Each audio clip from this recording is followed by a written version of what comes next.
Welcome friend, daily sports Bangla YouTube চ্যানেলে আপনাদের আবার আমি স্বাগত জানাই। আবার নিয়ে চলে এলাম খেলার নতুন ভিডিও নিয়ে। ব্রিটিশ ডিফেন্ডারের দিকে নজর সবুজ মেরুনের।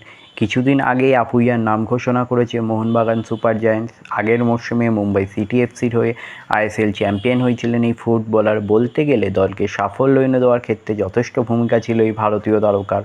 পরবর্তীতে তাকে নেওয়ার জন্য একে একে আসল নামে আইএসএলের একাধিক হেভিওয়েট ক্লাব। শেষ পর্যন্ত তাকে চূড়ান্ত করার ক্ষেত্রে কলকাতা ময়দানে দুই প্রধানের মধ্যে শুরু হয় লড়াই।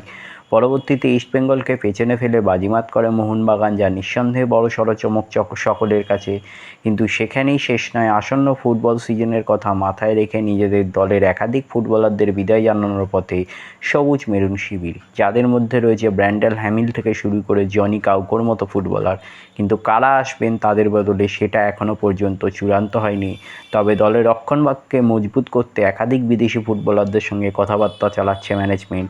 কিছুদিন আগে উঠে আসছিল এক স্প্যানিশ ফুটবলারের নাম, তার সঙ্গেও কথাবার্তা নাকি এগোতে শুরু করেছিল অনেকটাই, যদিও তা চূড়ান্ত করা হয়নি এখনও পর্যন্ত। এসবের মাঝেই উঠে আসতে শুরু করলো এক ব্রিটিশ ফুটবলারের নাম, তিনি ড্যানি বাথ। বর্তমানে ইংল্যান্ডের সেকেন্ড টায়ারের ফুটবল ক্লাব নরউইচ সিটির সঙ্গে যুক্ত রয়েছেন বছর 33-এর এই ডিফেন্ডার।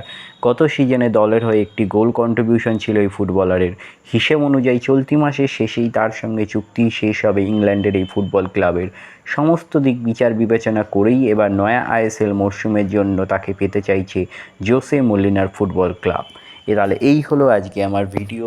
আবার বলছি, আমার চ্যানেলটা যদি আপনাদের ভালো লেগে থাকে অবশ্যই আমার চ্যানেলটিকে সাবস্ক্রাইব করে নেবেন, পাশে রাখা বেল আইকনটিকে ক্লিক করে দেবেন যাতে সবার প্রথমে আপনারা আমার ভিডিও দেখতে পান। ধন্যবাদ।